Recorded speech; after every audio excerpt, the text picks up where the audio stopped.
नमस्कार, स्वागत है आपका न्यूज बाइस्कोप में। बिहार में विधानसभा का चुनाव बहुत दिलचस्प होता हुआ नजर आ रहा है। कई गठबंधन हैं जो चुनावी मैदान में आमने सामने नजर आएंगे, लेकिन जो प्रमुख गठबंधन है एनडीए और इंडिया ब्लॉक, वहां पर हल होता हुआ कुछ नजर नहीं आ रहा है। पहले इकरार होता है, फिर तकरार होती है, फिर इनकार होता है, फिर इकरार होता है, तो तस्वीरें कुछ साफ होती नहीं दिख रही। इन सब के बीच में आज बीजेपी ने बाजी मारी है। आज के दिन की अगर बात करें तो बीजेपी ने लिस्ट जारी की है 71 उम्मीदवारों की। तो इस पर हम चर्चा करेंगे कि ये 71 उम्मीदवार किन किन सीटों पर कितना इनका दबदबा है और किस तरह ये जीत हासिल करेंगे। उन सीटों के समीकरण किसको फेवर करते हुए दिख रहे हैं। हमारे साथ स्टूडियो में एडिटर इन चीफ गंगेश कुंजन और वरिष्ठ सहयोगी राकेश रंजन मौजूद हैं। तो गंगेश जी, आपसे शुरुआत करते हैं। ये जो 71 उम्मीदवारों की लिस्ट बीजेपी ने जारी की है, क्या लगता है इस लिस्ट को देखकर? देखिए, मोटा मोटी कल जिस हम लोग जब चर्चा कर रहे थे इस प्रोग्राम के एपिसोड में, तो हम लोगों ने ये कहा था कि जेडीयू भी उन्हीं जगहों पे टिकट बांट रहा होगा, चूँकि तब तक वो क्लियर नहीं था कि किन जगहों के लिए टिकट बांटा गया है, सिवाय अनंत सिंह के और कुछ नामों के। तो हम लोगों ने कहा था कि वो उन सीटों पर टिकट बांट रहे होंगे जिन पर मोटा मोटी सहमति होगी, क्योंकि सभी जानते हैं कि किसी भी गठबंधन में सारी सीटों पर विवाद नहीं होता है। विवाद होता है कुछ एक सीटों पर, 5, 10, 7 बहुत है। अगर 7 सीट पर भी विवाद है तो बड़ा विवाद हो जाता है, या 10 सीट पर विवाद है तो बड़ा विवाद हो जाता है।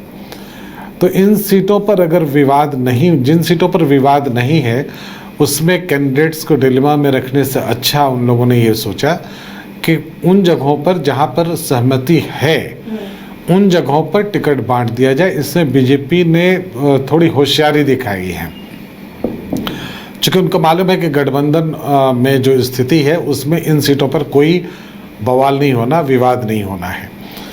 अब सवाल ये है कि ये काम तो जेडीयू भी कर रहा था कल, और आज जेडीयू को उस दिशा में थोड़ा और आगे बढ़ जाना चाहिए था।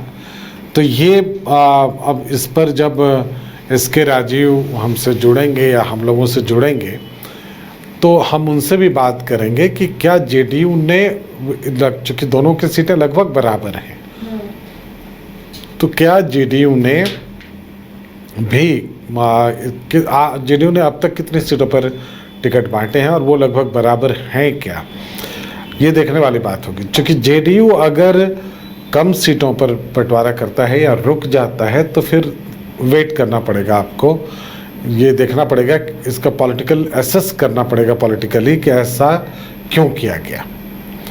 तो ये बहुत इम्पॉर्टेंट है। इसके अलावा ये है कि बीजेपी जिन जगहों पर टिकट बांट रहा है उसमें जो ऑब्वियस कैंडिडेट्स हैं उनकी जीत की संभावनाएं क्या हैं। तो मुझे लगता है कि जिन सीटों पर कैंडिडेट्स खड़े किए गए हैं उनके जीतने की संभावना को लेकर कुछ सवाल तो हैं, क्योंकि उनके साथ एंटी इनकम्बेंसी फैक्टर भी है। मैं कुछ नामों को जानता हूं, इस कार्यक्रम में उन नामों को बताना शायद ठीक नहीं होगा, क्योंकि वो सब चुनाव मैदान में उतरेंगे और ये देखना होगा कि आगे का क्या माहौल बनता है। तो एनडीए जो परसों था, कल उससे कम था, और आज उसमें बढ़त बनाने की एक कोशिश की गई है कि वो गठबंधन कहीं ठहरा हुआ ना दिखे, जैसा कि महागठबंधन अभी ठहर सा गया है। जी रंजन जी, सीटों को आप लगातार एनालिसिस कर रहे हैं। जो 71 सीटें हैं उसमें कितनी सीटों पर बीजेपी की मजबूत दावेदारी है या बीजेपी की सिटिंग सीट है, और किस पर ज़्यादा मेहनत करने की ज़रूरत है? देखिए, अगर आप लिस्ट देखिए तो 48 विधायक जो है वो टिकट बचाने में सफल रहे हैं, जिनको कि फिर से टिकट दिया गया है। तो जो भी सर्वे हुआ है उसके अनुसार इनके खिलाफ जो है उतनी ज़्यादा एंटी इनकम्बेंसी नहीं दिखती है। और फिर जहां पर एंटी इनकम्बेंसी दिख रही थी उसमें से 11 जो है वो टिकट कटे हैं जो विधायकों के, उसमें 3 तो उम्र की वजह से मुझे दिखते हैं, नंद किशोर यादव, अरुण सिन्हा और अमरेंद्र प्रताप सिंह। तो ये 3 टिकट आप कहिए कि उम्र की वजह से कटे हैं। एक गौरा बराम से स्वर्णा सिंह का टिकट कटा है, पिछली बार वीआईपी के टिकट पर वो चुनाव जीती थी, लेकिन उनका टिकट काटकर जो है उनके पति सुजीत कुमार सिंह को दिया गया है, जो कि पूर्व IRS ऑफिसर हैं। तो अगर आप देखें तो इसमें से आपको 48 और 10 अगर इधर कर लीजिए तो 58 सीटें जो हैं वो आपको दिखेंगी। एक गौराबराम लीजिए तो 59, और इसके अलावा आप देखिए सिवान से मंगल पांडे को उतारा गया है, दानापुर से रामकृपाल यादव को उतारा गया है, अरवल से मनोज शर्मा, औरंगाबाद से त्रिविक्रम सिंह और गुरुआ से उपेंद्र दांगी। तो ये जो प्रत्याशी हैं, तो इसमें अगर आप 71 सीटों पर जाएं और देखें तो आपको ये दिखेगा कि कम से कम बीजेपी इसमें से 60 से 62 सीटों पर जीत हासिल करना चाहेगी, क्योंकि बीजेपी की कोशिश होगी, उसका स्ट्राइक रेट आमतौर पर विधानसभा चुनाव में बेहतर रहा है अब तक बिहार में। ये आप 2010 से देखते आइएगा तो ट्रैक रिकॉर्ड यही कहता है, और पिछली बार भी 74 सीटें जीतने में उसे कामयाबी मिली थी जब 2020 का विधानसभा चुनाव हुआ था तब। लेकिन अभी जो 71 सीटें दिख रही हैं उसमें हर में वो आपको मुकाबले में दिखेगा। कहीं जो है एंटी इनकम्बेंसी का जो एक डर था उसके तहत उन्होंने कुछ विधायकों के टिकट काट लिए, कुछ पर जो विपक्षी पार्टी की एंटी इनकम्बेंसी है उसका लाभ उठाने की भी कोशिश जो है वो बीजेपी के द्वारा की जाएगी। सीमांचल में कुछ कर पाएगी इसमें संदेह है कि उसमें बीजेपी कुछ बेहतर कर पाए, इसकी संभावना कम दिखती है, क्योंकि वहाँ का डेमोग्राफी कुछ इस तरह का है कि बीजेपी के लिए सीट निकालना आसान नहीं है। वो तभी निकल सकता है जब मुस्लिम वोट कम से कम 3 तरफ बटे, तब एक तरफ जो है पोलराइजेशन के तहत बीजेपी चुनाव जीत सकती है, अन्यथा उसके लिए जीतना जो है वो मुश्किल है। लेकिन पिछली बार की कुछ गंवाई हुई सीटें जैसे बैकुंठपुर है, भागलपुर है, हिसुआ है, इस तरह की सीटों पर जो है बीजेपी तगड़ी दावेदारी पेश करना चाहेगा। लेकिन जो खास बात है आसिया जी इस लिस्ट में कि बीजेपी ने जेडीयू की जीती हुई सीट भी ली है, और वो सीट है तारापुर की, मुंगेर जिला जमुई लोकसभा क्षेत्र के अंतर्गत ये सीट आती है, और यहां से सम्राट चौधरी चुनाव लड़ेंगे। और उनके पिता शकुनी चौधरी तारापुर से 6 बार के विधायक रहे हैं। हालांकि उपचुनाव में यह सीट जेडीयू ने जीती थी, राजीव कुमार सिंह यहां से जेडीयू के टिकट पर चुनाव जीते थे। तो जेडीयू ने अपनी एक सीट जो है यहां पर बीजेपी को दी है, और इतना ही नहीं, बेगूसराय में तेघड़ा सीट है, उस सीट पर भी जो है वो जेडीयू ने पिछली बार चुनाव लड़ा था, लेकिन वो चुनाव हार गए थे वीरेंद्र कुमार। लेकिन इस बार जो है ये सीट जो है तेघड़ा की सीट वो आपको बीजेपी को दी गई है। रजनीश कुमार एक्स एमएलसी हैं, वो चुनावी मैदान में यहां से उतरेंगे। राम रतन सिंह जो कि सीपीआई के प्रत्याशी हैं वो यहां से जो है अभी सिटिंग एमएलए हैं। तो ज़्यादातर सीटों पर आपको बीजेपी जो है वो मुकाबले में आपको दिखेगी, और वहाँ पर जो 71 सीटें हैं उसमें कम से कम मैं 68 से 70 सीटों के बारे में कह सकता हूँ जहाँ मुख्य मुकाबले में बीजेपी रहेगी। अब इसमें से उसे की कोशिश होगी कि उसका स्ट्राइक रेट कम से कम 80% 90% के आसपास जाए।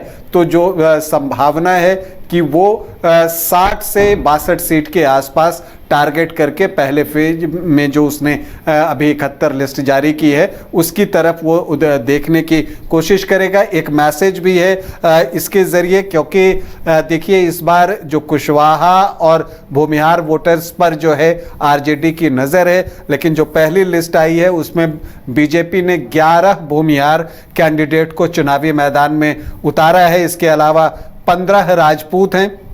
सिवान के इलाके में सारण प्रमंडल में जो है वहाँ पर यादव राजपूत जो है वो आपको अच्छी संख्या में बराबरी पर दिखते हैं। तो वहाँ आप देखिए राजपूत 15 हैं। इसके अलावा अगर आप देखें तो ओबीसी 17 हैं, ईबीसी 11 हैं, एससी एसटी 6 प्रत्याशी वहां से निकले हैं, ब्राह्मण 7 कैंडिडेट हैं और कायस्थ जाति से भी 3 प्रत्याशियों को टिकट दिया गया है। 6 सिटिंग मंत्री भी चुनाव लड़ने वाले हैं, तो 2 पूर्व सांसदों को भी चुनावी मैदान में उतारा गया है। दानापुर से रामकृपाल यादव हैं, सीतामढ़ी से सुनील कुमार पिंटू हैं, 2 पूर्व सांसद हैं, उनको भी टिकट दिया गया है। ये चर्चा पहले से भी चल रही थी। चलिए, हमारे साथ बिहार संपादक इसके राजीव भी जुड़े हुए हैं। राजीव जी, आज देखिए बीजेपी की लिस्ट जारी हुई, फिर हमने भी अपनी लिस्ट को जारी कर दिया है और 6 सीटों पर अपने उम्मीदवार उसने खड़े किए हैं। तो ये बोधगया और मखदुमपुर की सीट की जो हवा थी वो कहां से आई? जी, आवाज काफी आवाज मिल रही है आपको? बीजेपी ने अपनी पहली लिस्ट जारी की है, हमने भी अपनी लिस्ट जारी कर दी है। 6 कैंडिडेट हमने भी अपने चुनावी मैदान में उतारे हैं, लेकिन उनमें वो सीटें नहीं हैं जिसे लेकर काफी चर्चा हो रही थी, मखदुमपुर और बोधगया की सीट। जी, मैं अभी जब हम की तरफ से जब ये 6 सीटों पर प्रत्याशियों की सूची जारी की गई, सबको आप देख रही होंगी। एक तस्वीर भी जो है वो माजी की तरफ से जारी किया गया है, उसमें सबको पीला लिफाफ जो है वो दिया गया है और उसमें जो 6 उम्मीदवार हैं उसमें से 4 माजी जी के परिवार से हैं। तो मैंने तुरंत हमको जो सीनियर लीडर हैं मैंने उनको फोन लगाए और उनसे मैंने बातचीत की। तो उन्होंने यह कहा कि 6 सीट पर ऑफिशियली उम्मीदवारों की सूची जो है वह जारी किया गया है और नॉमिनेशन वो जाकर करेंगे। लेकिन 2 सीट, एक मखदुमपुर और बोधगया, यहाँ पर भी जो है जीतन राम मांझी की पार्टी अपने उम्मीदवार को उतारेगी, ये कंफर्म है। उसकी घोषणा भी अभी तक नहीं की गई है, लेकिन मखदुमपुर और बोधगया से जीतन राम मांझी अपने उम्मीदवार को उतारेंगे और आप देख लीजिएगा कि कल हो सकता है कि 1.5 शाम तक या फिर 16 तारीख को उनके नामों की घोषणा की जाएगी। 70 को लाभ देकर और फिर उनका नामांकन किया जाएगा। तो ये कंफर्म है कि जीतन राम मांझी भी इससे पूरे तरीके से संतुष्ट नहीं है और वो इंडिया गठबंधन धर्म का पालन कर रहे हैं। और आप देखिए होंगे कि जीतन राम मांझी ने सबसे पहले आशा जी ट्वीट किया था और यह कहा था कि भाई सीटों का बंटवारा तो हुआ, लेकिन जो उम्मीद हम लगाए बैठे थे वो उस उम्मीदों के अनुसार बंटवारा नहीं हुआ। और उन्होंने यह भी कहा था, जो सत्ता में बयान दिया था कि इसका खामियाजा जो है वो इंडिया गठबंधन को भुगतना पड़ेगा। उसके बाद से फिर लगातार मांझी ट्वीट करते रहे हैं और सामने मैंने खबर को ब्रेक कराया था कि मखदुमपुर और बोधगया की सीट जो है वो जीतन राम मांझी अपने प्रत्याशी को खड़ा करेंगे और वो सीट, और ये खबर पूरे तरीके से 100% कंफर्म खबर है, क्योंकि उससे थोड़ी देर पहले भी मेरी बातचीत हुई है जीतन राम मांझी के पार्टी के एक बड़े नेता है, तो मैं नाम नहीं बताना चाहूंगा आपको। तो वो उन्होंने इस खबर पे न सिर्फ की पुष्टि की है बल्कि उन्होंने कहा कि मांझी जी ने तो बयान दिया है, वो बयान मीडिया में भी चल रहा है कि मखदुमपुर सीट और बोधगया की सीट जो है उसको हम किसी भी कीमत पर छोड़ने के लिए नहीं जा रहे हैं, क्योंकि वो हमारी सीट है और उसके हमारे व्यक्तिगत कार्यकर्ता जो है वो लंबे समय से मेहनत कर रहे हैं। इनके थोड़ी देर पहले खबर आई कि सीटें एलजेपीआर के कोटे में गई हैं और मान लीजिए इस पर सहमति नहीं बनती है तो क्या इन दोनों सीटों पर फ्रेंडली फाइट होगी? उन तमाम लोगों ने इस्तीफा दे दिया है, जहानाबाद में इस्तीफा दिया है। तो जीतन राम मांझी और उनकी पार्टी का यह कहना है कि भाई जो सीटों का जो समझौता हुआ एनडीए के साथ, उसमें 15 सीट इन लोगों ने मांग रखी थी मिनिमम, उसके पहले तो 20-25 सीट मांगी जा रही थी, लेकिन 6 सीट पर इन लोगों को कमिट दिया गया है। तो कार्यकर्ता जो काफी आक्रोशित है, आने वाले दिनों में इसका खामियाजा जो है गठबंधन को भुगतना पड़ सकता है। जी आसिया जी। चलिए, राजीव जी तक शायद सवाल नहीं पहुंचा। गंगेश जी आपसे जानना चाहेंगे, ये जो जीतन राम मांझी अभी अड़े हुए हैं कि मखदुमपुर और बोधगया सीटों पर उनके ही उम्मीदवार होंगे और वो सीटें एलजेपीआर के खाते में शायद जा रही हैं, और अगर बात नहीं बनी तो क्या फ्रेंडली फाइट जैसी हिमाकत यहाँ पर दिखेगी? मुझे नहीं लगता है ऐसा कि फ्रेंडली फाइट की नौबत आएगी। समझाने बुझाने की बात है सभी। एक तो ये है कि दलों को विरोध करने का एक मौका मिला है, क्योंकि जब गठबंधन हो रहा होता है तो बैठक नेताओं के बीच में होती है, कार्यकर्ताओं के बीच में नहीं होती, और उन नेताओं को फिर अपने कार्यकर्ताओं के बीच आना पड़ता है। तो आपने कितने ताकत से उन कार्यकर्ताओं की लड़ाई लड़ी, ये बात उनको ठीक से कन्वे नहीं हो पाता। तो कार्यकर्ता इस बात से बहुत रुष्ट होते हैं, परेशान होते हैं, दुखी होते हैं। टिकटार्थी इस बात से बहुत परेशान होते हैं। अब ऐसी पार्टी जिसमें अपने परिवार के बहुत सारे लोगों को अकोमोडेट करना हो, वहाँ और भी मुश्किल बढ़ जाती है, क्योंकि कार्यकर्ताओं के लिए सवाल खड़ा होता है कि भाई अगर सब कुछ हम लोग करें और टिकट इन लोगों को मिले तो फिर क्या फ़ायदा है। तो ये एक बड़ी बात होती है, और मुझे लगता है कि ये जो फाइट है अभी वो अपने कार्यकर्ताओं के समक्ष, कार्यकर्ताओं के सामने गठबंधन के दलों के साथ एक लड़ाई है। ये दिखाना है कि हम लड़े हैं आपके चलते, या हम लड़ सकते हैं आपके चलते।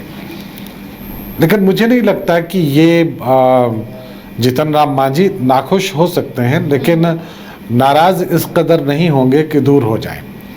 ये शायद ऑप्शन बहुत कम बच जाता है।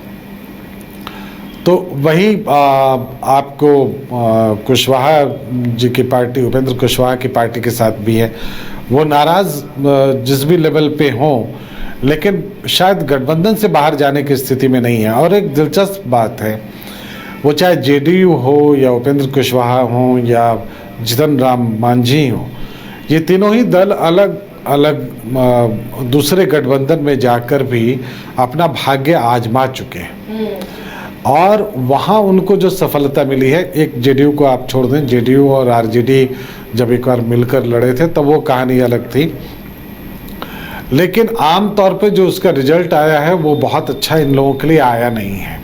अब मैं गंगेश जी दो ट्वीट जो है वो पढ़ के सुना देता हूँ। जीतन राम मांझी का सारी स्थिति स्पष्ट हो जाएगी। उन्होंने पोस्ट किया है, माना कि हमें कम सीटें मिली हैं, हमारे कार्यकर्ताओं का मनोबल कमज़ोर हुआ है, कार्यकर्ताओं में घोर असंतोष व्याप्त है, जिसकी क्षतिपूर्ति भविष्य में होगी, इसका आश्वासन ही मैं कार्यकर्ताओं को दे पा रहा हूँ। पर इसका मतलब यह नहीं कि बिहार को जंगल राज की ओर धकेल दें। बिहार के आवाम की रातों की नींद और दिन का चैन को ख़त्म कर दें। बिहार के लिए, बिहारित के लिए, बिहारियों के मान सम्मान के लिए हम सब तैयार हैं। जीतेगा इंडिया, एनडीए, बना रहेगा बिहार का सम्मान। जय मोदी, तय नीतीश। तो जब ये बातें लिख दी तो इसके बाद फिर कोई गुंजाइश नहीं बच जाती है किसी तरह की नाराजगी। उसके अलावा जो आपने एक पोस्ट और है, अभी मैं पटना निकल रहा हूं। वैसे एक बात बता दूं, मैंने पहले ही कहा था और आज फिर से कह रहा हूं, मैं जीतन राम मांझी अपने अंतिम सांस तक माननीय प्रधानमंत्री नरेंद्र मोदी जी के साथ रहूंगा। बिहार में बहार होगी, नीतीश संग मोदी जी की सरकार होगी। तो इन दो को अगर आप पढ़ लें तो सारी चीजें स्पष्ट हो जाएंगी।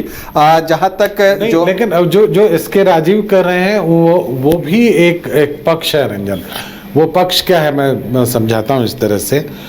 ये ठीक है कि जीतन राम मांझी और उपेंद्र कुशवाहा शायद अब इसी भाषा में बात करेंगे, क्योंकि वो उस समझौते में शामिल थे, वो फेस थे वहाँ के पार्टी के सर्वे सर्वा के बतौर। लेकिन जो उनके कार्यकर्ता हैं, उनके बाद के जो नेता हैं, उनके जो वरिष्ठ नेता हैं, वो ज़्यादा घिरे हैं, वो उन पर ज़्यादा सवाल खड़े हुए हैं, निराशा उनमें ज़्यादा है। क्योंकि जो टिकट बटेगा वो इन जीतन राम मांझी के लिए कोई खतरा नहीं है, उसमें उपेंद्र कुशवाहा के लिए कोई खतरा नहीं है। तो इनके जो सेकंड लाइन के नेता हैं उनके लिए मुश्किल ज़्यादा बड़ी है। तो वो अपनी नाराज़गी, वो फ्रस्ट्रेशन में, या आप कह सकते हैं अपनी नाराज़गी में ये सब बातें कह सकते हैं कि साहब हम 2 सीट लड़ेंगे ही लड़ेंगे। हो सकता है कि किसी रूप में उनके कैंडिडेट लड़े भी, लेकिन मुझे नहीं लगता है कि मांझी उनके चुनाव प्रचार नहीं, ये संभव इसलिए नहीं है क्योंकि अगर उनके कैंडिडेट लड़ेंगे तो वो फ्रेंडली फाइट की बात आ जाएगी।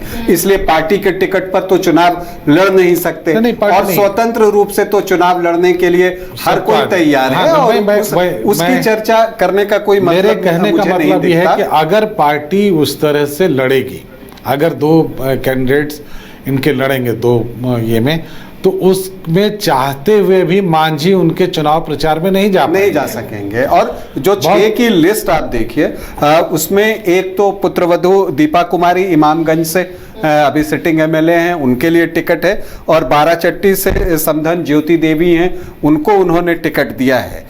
लेकिन इसके अलावा आप देखें तो टिकारी से अनिल कुमार हैं, भूमिहार जाति से आते हैं, अभी भी वो सिटिंग एमएलए हैं, वो चुनाव लड़ रहे हैं। सिकंदरा से प्रफुल्ल कुमार मांझी हैं, वो भी सिटिंग विधायक हैं, पिछली बार चुनाव जीते थे। ये जमुई लोकसभा क्षेत्र के अंतर्गत ये विधानसभा की सीट आती है। कुटुंबा में हमने टिकट काटा है। श्रवण भुइयां का टिकट जो है वो कट गया है। पिछली बार उनका प्रदर्शन आशानुरूप नहीं रहा था और ललन राम को जो है टिकट दिया गया है। 2010 में जेडीयू के टिकट पर ललन राम विधायक चुने गए थे और पिछले चुनाव में वो निर्दलीय लड़ रहे थे और तब जो है उनको 20,433 वोट आए थे। मतलब निर्दलीय लड़ते हुए 15.5% वोट उनको आए थे। कुटुंबा वो विधानसभा क्षेत्र है जहां से कांग्रेस के प्रदेश अध्यक्ष राजेश राम चुनाव लड़ते हैं, 2 बार से वहां के विधायक हैं। तो इस सीट पर भी जो है वो गंभीरता जीतन राम मांझी ने दिखाई है और अतरी से रोमित कुमार को उन्होंने टिकट दिया है। आपको बता दूं कि अतरी वो विधानसभा क्षेत्र है जो मांझी का गृह क्षेत्र है। उनकी शुरू से ही ये ख्वाहिश थी और वो शुरू से ये बातें कर रहे थे कि चूंकि उनका घर अतरी विधानसभा क्षेत्र के अंतर्गत आता है तो उनको ये सीट मिलनी चाहिए और एनडीए ने उस भावना का सम्मान किया है और उनको वो अतरी की सीट मिली है। तो ये 6 जो है आपको दिखेंगे जिसमें मतलब 2 सामान्य सीट है। ज्योति देवी, दीपा मांझी, रोमित कुमार, प्रफुल्ल मांझी, ललन कुमार और अनिल सिंह, ये 6 कैंडिडेट्स हैं उनके। और देखिए जो भी गठबंधन के अंदर दरार की बात है या गठबंधन में नाराजगी की बात है वो अभी तो रहेगी कुछ, जब तक नामांकन नहीं होता।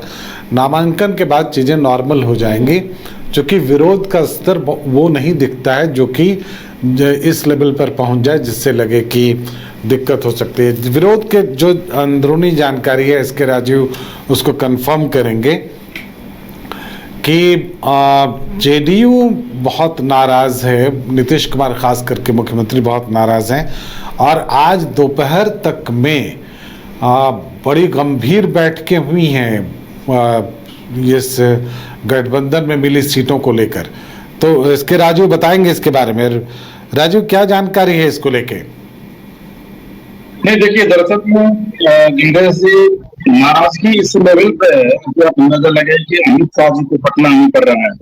कल वो देर शाम आएंगे और भी जो आज 71 जो सूची जारी की गई है बीजेपी की तरफ से, उसमें यह कहा गया है कि उसमें मैक्सिमम जो कैंडिडेट है वो 16 और 17 तारीख को ये अपना नॉमिनेशन करेंगे। हालांकि तो कल भी कर रहे हैं। तो इधर पहले संदीप चौरसिया जो दिशा से वर्तमान विधायक उनके पास हमारे सहयोगी गए कल नॉमिनेशन कर रहे हैं। लेकिन जो मैक्सिमम जो फिगर है वो 16 और 17 का है कि 16-17 तारीख को जो है वो बीजेपी के जो प्रत्याशी है वो अपना नॉमिनेशन करेंगे। और जेडीयू की तरफ से अभी तक कोई भी प्रत्याशियों की सूची नहीं जारी की गई है। उस तरह की बात है क्योंकि आप देखिए नीतीश कुमार यहाँ मौजूद है, संजय झा है, नरेंद्र सिंह है। कल प्रेस कॉन्फ्रेंस होना था, उसके बाद भी कल प्रेस कॉन्फ्रेंस को टाल दिया जाता है।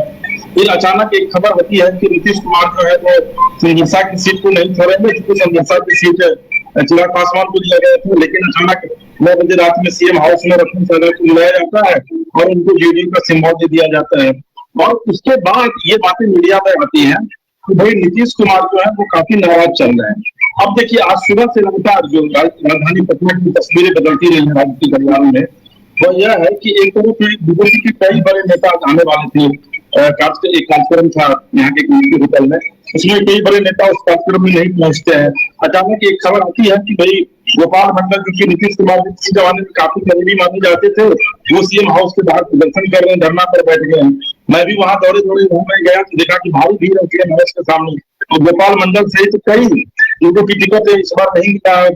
सीएम हाउस के सामने सभी लोग जमा थे और संजय झा मुर्दाबाद के नारे लगा रहे थे, मुर्दाबाद के नारे लगा रहे थे। फिर अचानक एक खबर आती है कि अनिल मंडल जो है वो भागलपुर से वो जो सांसद है जेडीयू के, उन्होंने अपनी इस्तीफा भेज दिया नीतीश कुमार को। तो लगातार नीतीश कुमार के लिए परेशानी की खबरें जो है वो आती रही। इसी बीच 12 बजे एक बैठक बुलाई जाती है मुख्यमंत्री के द्वारा, जिसमें कि ललन सिंह, संजय झा और विजय चौधरी जाते हैं उस बैठक में। 4 घंटे तक वो बैठक चलती है, 3 बजे तक। 3 बजे फिर वो लोग पिछले दरवाजे से बाहर निकलते हैं और एक मीडिया एजेंसी को बुला करके उनको एक बयान देते हैं और ये कहते हैं कि तमाम विपक्ष की साजिशें सब कुछ नीतीश कुमार के ही चाहने पर किया जा रहा है और एनडीए गठबंधन में सब कुछ ठीक ठाक चल रहा है, कहीं भी कोई असुविधा की स्थिति नहीं है, दुविधा की स्थिति नहीं है। दूसरी तरफ आप यह देखिए कि महामार की सीट जो है वो भी आपको दी गई थी। चिराग पासवान की तो मेहनत से आप उमेश कुशवाहा जो जेडीयू के प्रदेश अध्यक्ष हैं वो जाकर वहां नामांकन करते हैं। तो जीतन राम मांझी के पक्ष में अभी आपको सुना उन्होंने बयान दिया है कि घोसी और मखदूमपुर में वो अपने उम्मीदवार को उतारने के अभी 6 को उन्होंने जो विधिवत एनडीए में से बंटवारा था तो उस पर उन्होंने सिंबल जो है वो दिया है। तो जेडीयू में वाकई में नाराजगी है नीतीश कुमार के पास। नीतीश कुमार का ये कहना है, जो सीधे बता रहे हैं, नीतीश कुमार ये कह रहे हैं कि भाई जो वस्तु स्थिति है उसकी जानकारी उनको नहीं है और जेडीयू के 2005 से लेकर के 2020 तक हमेशा से बड़े भाई की भूमिका में रही है। 10 सीट 15 सीट बीजेपी से ज्यादा लगती रही है।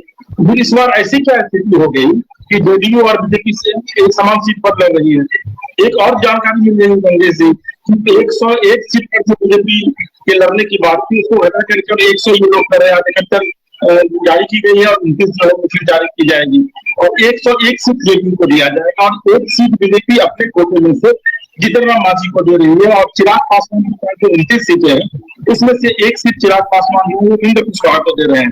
तो जेडीयू ऐसी स्थिति में बड़े भाई की भूमिका में रहेगी, 101 सीट पर चुनाव लड़ेगी। तो कुल मिलाकर आप ये कह सकते हैं कि बिहार की राजनीति में, खास करके एनडीए की राजनीति में अभी भी बवेला मचा हुआ है और उससे बवेला के बीच जो है नीतीश कुमार जो है सीएम हाउस से बैठ करके तमाम चीजों पर ये बहुत बड़ा एडजस्टमेंट नहीं है।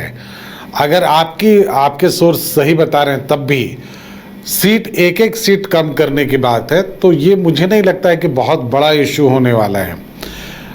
ये बहुत बड़ा ये नहीं है। हाँ, ये ज़रूर है कि जो आज दोपहर तक की स्थिति थी उसमें अगर कोई बहुत क्रिटिकल फैसला लिया गया होता तो उसका डेवलपमेंट आपको देखने को मिलता। यानी कि जेडीयू में जितने भी कैंडिडेट्स थे या पूर्व विधायक जो थे अभी, उन सबको बुलाया जा सकता था। ये वो अगर ये कोई डेवलपमेंट नहीं दिख रहा है मुख्यमंत्री आवास पर या जेडीयू में कहीं, तो ये बताता है कि कोई बहुत बड़ा इशू नहीं है।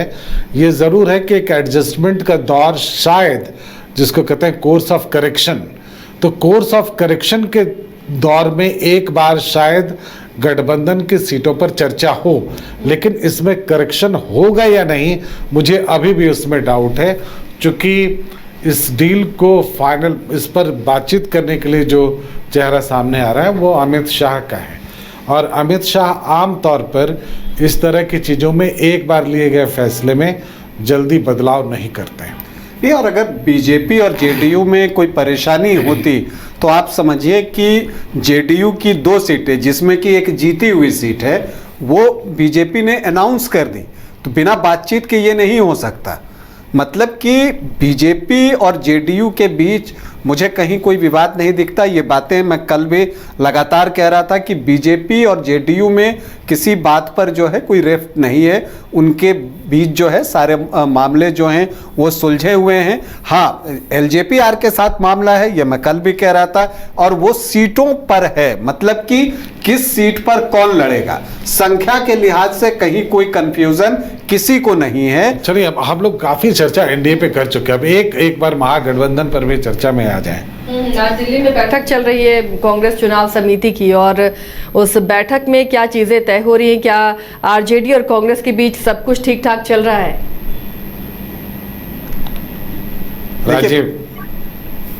राजीव जी, क्या जानकारी है आपके पास?